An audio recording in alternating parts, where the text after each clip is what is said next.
Same thing gonna happen with Spence. They're gonna figure out some type of excuse why Terence Crawford was successful in the Canelo Alvarez fight. I'm different. I'm a elite fighter.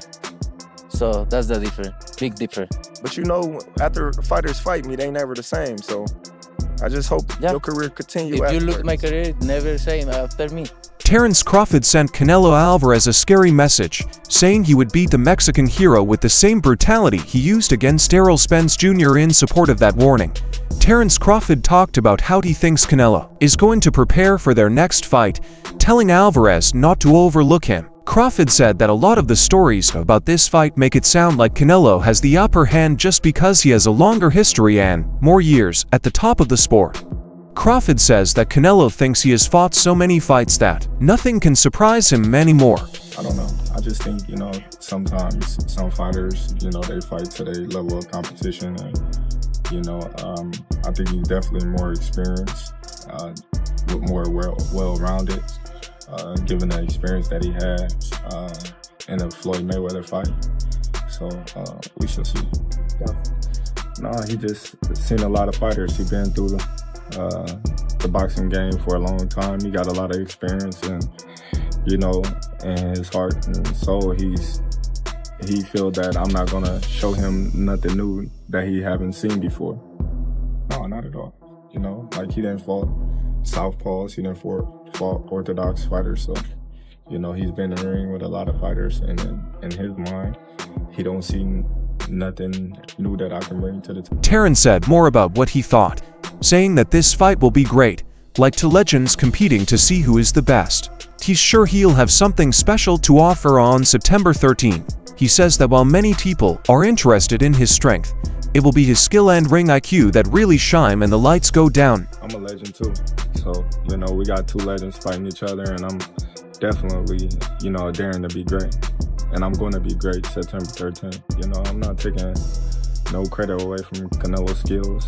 A lot of people, they only talk about his power, but he's very skillful in there, and he's respected. Giving back in kind. When it came to Crawford, Canelo didn't hold back. He told Turkey that he hopes Crawford is getting paid well because Crawford will be different after the fight. For Canelo, the lesson is straightforward. It's not just about money in this fight. It's a chance to leave a lasting impression on Crawford's career. We're gonna find out. And don't get me wrong, you're a great fighter. I know I'm great. You're a great fighter, but are you gonna find out? I hope your uncle Turkey Alashi pay you enough money, because it's gonna be the last. That's for sure. It may be. Maybe. I hope he pay you enough. But after fighters fight me, they never the same. So I just hope your career continue. If you look at my career, never same after me. However, Crawford stated clearly that he is unconcerned with the nose. He talked about how fans and critics might react if he gives Canelo a loss. He predicted that, like with the Errol Spence fight, people would rush to find reasons not to give him credit. Crawford considers all part of the game, and he's ready to dispel any worries once more when the time comes. They're gonna make excuses. The same thing happened with Spence. Same thing gonna happen with Spence. They're gonna figure out some type of excuse why Terence Crawford was successful in the Canelo Alvarez fight. You gonna retire after if you win this fight, or you're gonna keep going? I don't know. We shall see. It is what it is. I got the style, I got the skills, I got the heart, and I'm not gonna sit around and... Tensions rose even higher at the fight when Canelo shoved Crawford, causing a heated exchange that nearly developed into a full-fledged brawl right there and then. Security had to act quickly to separate the two before things spiraled out of control, adding gasoline to an already intense clash inside the ropes. Canelo fans quickly began yelling Mexico at the briefing, cheering him up and showing their support.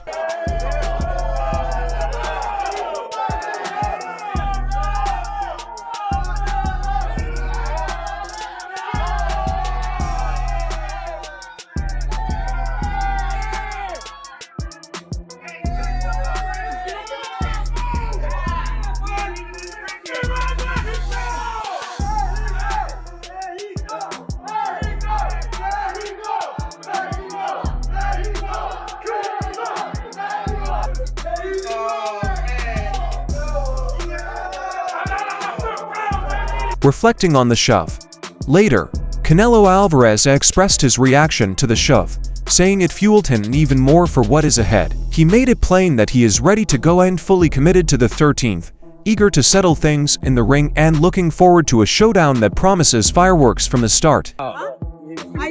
I'm turning on right now. Right? Yeah. It's Did it make you want to go harder for the 13th? I don't know, but made me feel more excited. I love it. I'm gonna train so far. You know, I've been in this sport like so many years. I had so many good fights in my career, and I had the experience to adapt myself to these kind of fighters. I fight everybody out there, every style, and I'm gonna do my job and put all my experience, all my talent there, and that's it. You know, I'm different. I'm a elite fighter, so that's the difference, big difference. Meanwhile, boxing commentator Sean Zittle commented on the furious shove at the face-off, claiming it looked choreographed. He pointed out that instances like that frequently align with what event management, promoters, and fans want: an increase in drama to ramp up the atmosphere and infuse more heat into an already enormous clash. No. That's not, there's 30 security guards. Oh, it feels a little contrived. You think so? I think a lot of people feel it's a little like. Well, I'm glad you used a big word that most of us don't know. New York, that's a weak ass push by Canelo, and you know that is not Canelo. What he did with Caleb Plant, that was real. You know, he slipped him and then slapped him, and that was like, okay. This felt like, hey, social media saying you guys are being too friendly. We're paying you all this money. We're putting the knockout bonus there. Come on, we got a fight to sell. Let's heat this up a little bit. Obviously, they're both great fighters, and they're both coming to win, and you know, but you know, I don't want to get too deep into it today, but you know my thoughts on this, the big picture, like what's looming, the fight to me, because I'm the journalist, right, is an afterthought. Adding to that perspective, the Wade idea gave his own take on the shove, adding that the tension was different this time due to how quickly everyone on stage moved in to break things up. He described the entire scene as being similar to a game of tennis, with Crawford and Canelo taking turns stepping forward, sizing one another up, and escalating the stakes each time they met, all setting the stage for a blazing crash once the bell rang. Watch Terence. Terence is not stopping here. He's walking straight up to him, way past Dana. Here's halfway. He's like, nah, I'm meeting you at your front door. And he's backing him up. Oh, and then there's the shove. Look at Bomac. Look at Bomac. Oh shit, we got everybody getting in there. Reynoso, security, Michael Buffer. It's a game of tennis. It's a game of back and forth, because this time Canelo walks up on Terence. Like, yeah, okay, you got that one off. Watch this. Now I'm gonna push you back a little bit. Yeah, see, I'm gonna push you back just a little. Looking back on Crawford's earlier battles, Sean Porter remembered Bud's fight with Errol Spence and how he overheard Crawford's camp admit their guy wasn't even following a game plan. Porter then found that Crawford had confirmed it. He was so pumped up for that fight that he abandoned his original strategy entirely. For Porter, it showed how dangerous Crawford can be when fighting only on instinct and raw desire. On my way out of the room, I was talking to his cousin and a couple other people, and I think it might have been Shakur, but somebody said, yo, he didn't even have a game plan. I said, what? He said he didn't have a game plan. He was asking us what he should do before the fight. Shakur specifically, right? So I think it was Shakur that said that. So then I talked to Crawford after the fight, and I know I talked to him on the podcast about this specifically, but then I talked to him afterwards, and I said, stop saying you didn't have a game plan. You had a game plan. He said, look, Sean, we had a game plan, but in the locker room before the fight, I just was fired up. And he said he had, even walking out to the ring, he had it like, you know, just so much energy, passion, dog. He wanted to go right after Errol, you know? So using that story again to relate to everyone, you're right. That dog is gonna be there, and he understands that he has to be. Echoing support for Crawford, Denzel Bentley, an English professional boxer, admitted he wasn't sold on the matchup at first, thinking Crawford had no right going up to face Canelo, but as the bout approached, Bentley's trust in Crawford increased. Now, he feels Crawford has what it takes to pull off the upset, pointing out that fans haven't seen Canelo at his peak in years, making this fight even more interesting. Oh man, at first I didn't like it. I was like, come on, don't do it, don't go up there, don't do it. But as it's got closer, I'm believing in Crawford, man. I mean, I think he can pull it off. We haven't really seen the best of Canelo in years. I think his best days were at 160. When I think of it, that Danny Jacobs fight, that's probably the best performance I've seen Canelo in all these fights. I know he's had so many fights where he had better performance, but in recent times, just the lateral movement, the elusiveness, the way he lets his shots go, the just effortless kind of movement and you know, flow on the punches. He hasn't been that since then. Since he moved to 160. Pushing his point further, Bentley wasn't shy about his appraisal of Canelo's present form, calling him as little more than a behemoth looking for a one huge shot. He stated that Canelo's one sharp technique has gone, replaced by a slower, more static approach with fewer punches deliver and minimal setup. Behind them, Bentley believes that this difference in style will provide an opportunity for Crawford to capitalize on when they finally meet in the ring. Just a powerhouse. He's slow with his feet, throws less punches than we've seen before. He's always looking for a big shot. That hardly sets anything up anymore. It's just his whole style has just changed, and it's worked for him because a lot of fighters go in there with that fear factor, like, oh my days, it's Canelo. Or he will wear you down at some point because he's so physical and strong, or when he hits you, you kind of don't want to know because he hits so hard. But I don't think Crawford's going to go in with that mindset. I think whatever Canelo brings, he's going to be able to match. He's got better feet. Even though at 154 his feet didn't look the best, but Majimov is a good mover. But he's got better feet, he can fight both ways, and I think he'll use more of his arsenal than what Canelo would use. So I think he would find it easier. So I think Crawford can beat him. Tim Bradley agreed with that sentiment, saying that if Canelo couldn't beat Charlo, he's unlikely to beat Crawford. Bradley had no doubt about his plan. He'd pick Bud Crawford to beat Canelo any day of the week, thinking Crawford's style and precision will be too much for the Mexican star to handle. Canelo couldn't knock out Charlo. Or you really think that he's gonna knock out Crawford? I would pick Terence Crawford to beat a Canelo Alvarez, even at 168. Everybody can call me crazy and whatever you want to say. I get it. Y'all didn't believe me when I told you about Spence, but trust me, Crawford will figure out a way. I know a secret y'all don't know, and I ain't gonna tell you why I would pick Terence Crawford, but it's part of the secret. On the other hand, Showbiz, the adult, chimed in with his own opinion, saying that the bout was already settled when Crawford met Canelo. According to him, Crawford's body language during the Staredown said it all. He recognized quickly once that Canelo was on a higher level than he had ever seen in show business. Crawford's subtle reactions showed that he can already be mentally behind before the first blow is delivered. While the press conference was ending, I was already scripting this reaction video to talk about how His Excellency Turkey Al-Sheikh has won the press conference until the bitter end, the face-off, and not just the face-off, the end. Can you please look at the end when Terence Bud Crawford made this face? Once in a lifetime, ladies and gentlemen, give it up for Terence Bud Crawford, Arabia. The fight is over. See, I've seen that face before. I saw that shit on Rocky 3 when Rocky Balboa was staring down Clubber Lane. Forget that. I saw that face when Rocky Balboa was in the pool and Apollo Creed said, one more lap. Once in a lifetime, ladies and gentlemen. That face is called the holy shit face. He stared down Canelo, and for the first time, he saw someone as great as himself. For the first time, he saw a killer. Edgar Berlanga responded with a balanced breakdown, adding that anything may happen in boxing after the bell rings, while Berlanga leaned slightly in Canelo's favor because to his inherent size and weight edge, he did not dismiss Crawford's threat for a second.